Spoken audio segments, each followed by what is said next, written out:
Kuskus, balungos sa babae.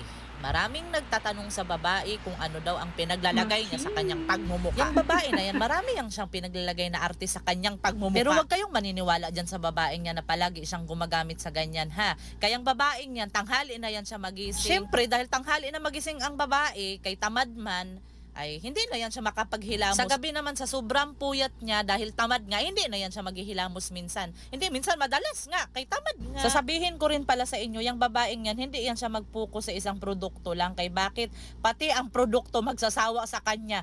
Pag palagi niya nang ginagamit, aayawan na siya ng produkto kay sobrang arte. Kaya hindi natatalab sa kanya. Kaya panay ang palit sa mga pinaglalagay sa pagmumuka niya. Tignan mo naman, di ba? Pati ang mga produkto, hindi na siya nagugustuhan. Iiwanan din siya. Kung gusto nyong gayahin yung babae na yan, mag-skincare, bago ninyo atupagin yung mga skincare ninyo, magpalit muna kayo ng punta ninyo ng mga bedsheet. Kay kahit kung ano-anong ipagpapahid ninyo sa pagmumuka ninyo, sa katawan ninyo, kung hindi malinis ang mga ginagamit nyo sa pagtulog, hindi rin yan iepekto. Huwag nyong gagayahin ang babaeng tong umaasa lang sa makeup.